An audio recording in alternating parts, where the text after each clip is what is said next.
Receiving multiple offers on your home is exciting, but how do you know which one to accept? Now, there are 5 things to consider when evaluating an offer. So stick around because that's what we're talking about today.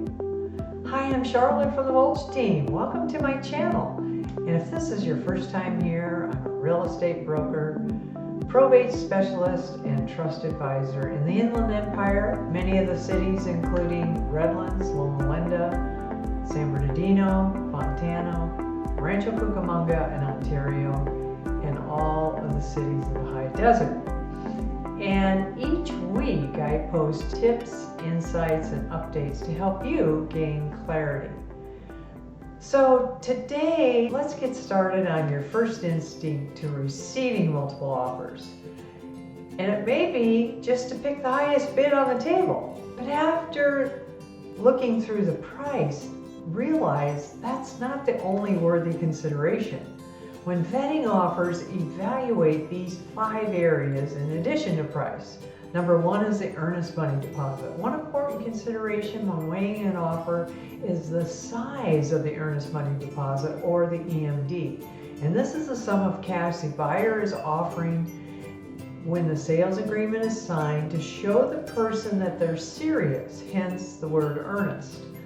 Serious about buying your home. This money is typically held by the title company, and it will go towards the buyer's total down payment at the closing. Now, a standard EMD is 1% to 3% of the cost of the home. So that would be $2,000 to $6,000 on a $200,000 house. If a buyer tries to back out of an offer for no good reason, the seller typically keeps the EMD. Therefore, the higher the earnest money, the stronger the offer.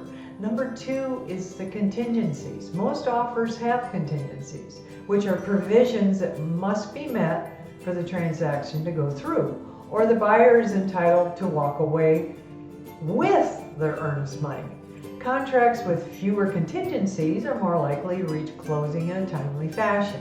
So here are 5 of the most common contingencies. Number 1 is a home inspection contingency. This gives the buyer the right to have the home inspected professionally and to request repairs by a certain date. This is typically within a 5 to 17 day window from the purchase agreement date. Now, depending on where you live, you may be required to make home repairs for structural defects, building code violations, or even safety issues. Most repair requests are negotiable, though some you have the option to haggle over with fixes, and in conjunction with that, offering a fund instead of repairs. The next is the appraisal contingency. For a mortgage lender to approve a home loan, the home must pass an appraisal, a process during which the property's value is assessed by a neutral third party. And the appraisal verifies that the home is worth at least enough money to cover the price of the mortgage. In the event the buyer can't make their mortgage payment, the lender will foreclose on the home and sell the property to recoup at least some of its costs. And generally, the home buyer is responsible for paying for the appraisal, which typically takes place within 14 days of the sales contract being signed. The third is the financing contingency. Now, the loan contingency or the mortgage contingency is also referred to as a financing contingency. And this protects the buyer in the event the lender doesn't approve their mortgage. Although the time frame for financing contingencies can vary, mortgage lenders report that buyers generally have about 21 days to obtain mortgage approval. And then the fourth is the sale of current home contingency. Now, depending on the buyer's financial situation, their offer may be contingent on the sale of their current home. Usually buyers have a window of 30 to 90 days to sell their house before the sales agreement is voided. This contingency puts you, the seller, at a disadvantage because you can't control whether the buyer sells their home in time. And the last is the title contingency. Before approving a mortgage, the lender will require the borrower to a clear title, which is a process where the buyer's title company reviews any potential easement or agreements that are on public record. And this ensures the buyer is becoming the rightful owner of the property and that the lender is protected from ownership claims over liens or fraudulent claims from previous owners, or possibly clerical problems in the courthouse documents, or even forged signatures. Now, these contingencies are standard for most real estate sales contracts. There's only one exception, and that's the sale of the current home contingency, which tends to be used more often in what we call a move-up buyer's market, where buyers have the opportunity to move to the much-needed larger home or maybe a possibly larger land site. So that being said, contingencies are always negotiable. The caveat is that the mortgage lenders do require borrowers to have appraisal financing contingencies or they won't approve the loan. So it's up to you to decide what you're comfortable agreeing to, and your agent can help you make that decision more clearly. Now, the third thing to be aware of in reviewing multiple offers is the down payment. Now, depending on the type of mortgage, the buyer must make a down payment on the house, and the size of that down payment can affect the strength of the offer. In most cases, a buyer's down payment amount is related to the home loan that they're taking out. Your chief concern as a seller, of course, is for the transaction to close. And for that to happen, the buyer's mortgage has to be approved. So generally, a larger down payment signals the buyer's financial wherewithal to complete the sale.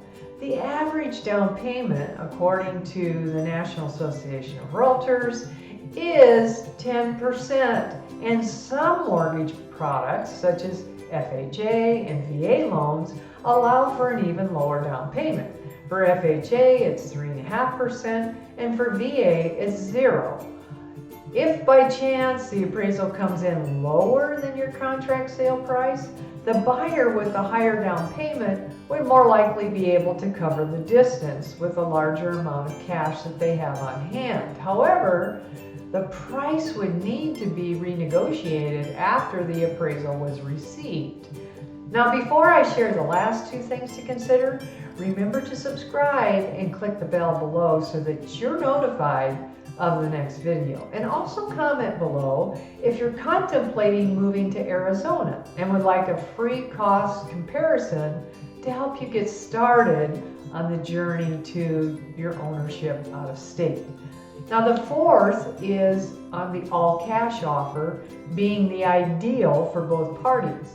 The buyer doesn't have to fulfill an appraisal contingency where the lender has the home appraisal to make sure the property value is large enough to cover the mortgage, or a financing contingency, which requires buyers to obtain mortgage approval within a certain time frame to make that contingency be met. Now, as always, have a sales contract with fewer contingencies means there's fewer ways for the transaction to fall through.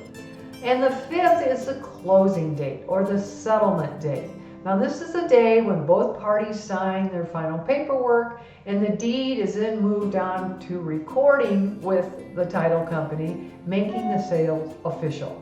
Typically, the whole process from accepting the offer to closing takes between 30 and 60 days. However, the average closing time is 42 days according to a report from the mortgage software company Ellie Mae.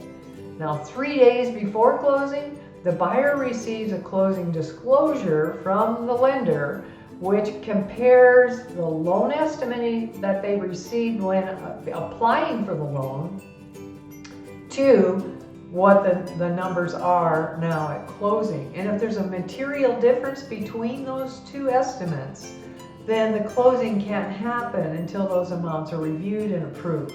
But this is pretty rare. Generally, the closing disclosures are spot on. They're signed, and 3 days later, the loan documents can be signed, and then the transaction can be moved to closing. Some transactions can take more time depending on the buyer's financing. For example, the average closing time for a FHA loan is 43 days, according to Ellie Mae. Now, whether you want a slow or a quick closing time will depend on your circumstances. If you've already purchased your next home, for instance, you probably want to close as soon as possible. But on the other hand, you may want a longer closing period, say 60 days, if you need the proceeds from this sale to purchase your new home, or if you're waiting on construction of your next home and you want to stay as long as possible before that completion. So hope you found this useful, and I'll see you next time.